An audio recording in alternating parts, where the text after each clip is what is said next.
Hello everyone, it's Lana from Sage and Sound on to day 6 of the Perfectionism Challenge today. Today's exercise follows up on one we started last Thursday, where I asked you guys to have a look at dropping something for a day that you didn't like doing and replacing it with something that was just for you. So today's challenge builds on that. We're going to look at dropping something that you don't like doing for a much longer period of time, perhaps even forever. So to figure out what might be the best thing for you to drop, it's important to ask yourself this question. If I actually felt good enough inside, if everyone around me agreed that I was okay, I was enough, what area of my life would I stop striving so hard in? What part of my life at the moment do I put a lot of energy and work into, even though I really do not like engaging in that activity? So ask yourself that question, maybe do a bit of journaling around it.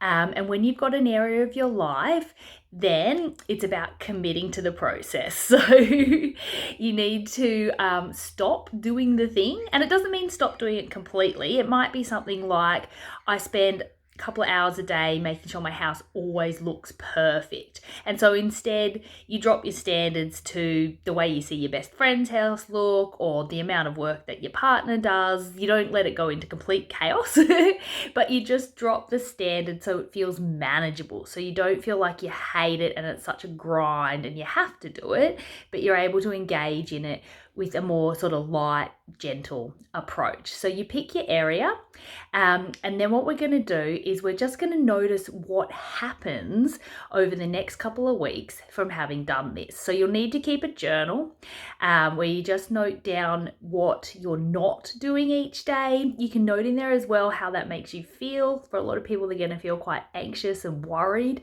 but it's important to just keep going with it and notice what actually happens. Notice if people start to give you negative feedback, or if they don't even notice, or if perhaps they even start to give you positive feedback because they notice that you're feeling a bit happier, a bit less stressed from having dropped this activity.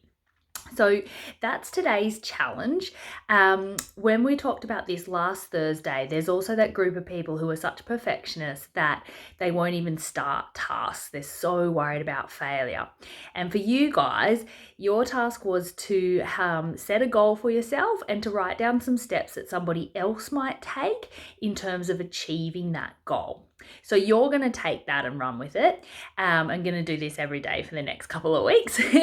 And the same process is going to apply. So with the goal setting, you start at the bottom of your list and you look at taking action towards that goal. What's the smallest little step that I could take?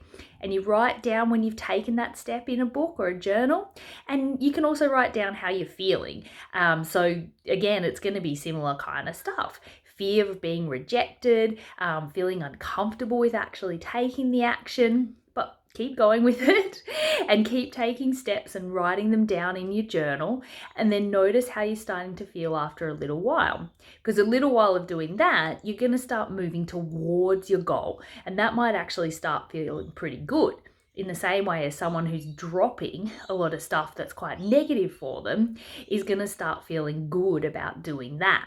And if you can't already tell, the area of perfectionism that we're targeting here today is about balance. It's about doing enough that you make progress in life and that you achieve enough to feel good about yourself, but dropping the extremes, dropping all the avoidance or all the overwork in order to keep up this fragile mask that I'm good enough, while deep down being scared that you're not. So balance allows us to show up in an imperfect way and give other people the chance to accept us like this, so that we can see that we don't have to push so hard or avoid as much as we thought we had to. So that's your challenge for today.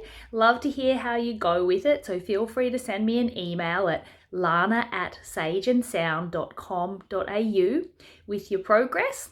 Otherwise, I'll see you tomorrow for the next challenge. Bye.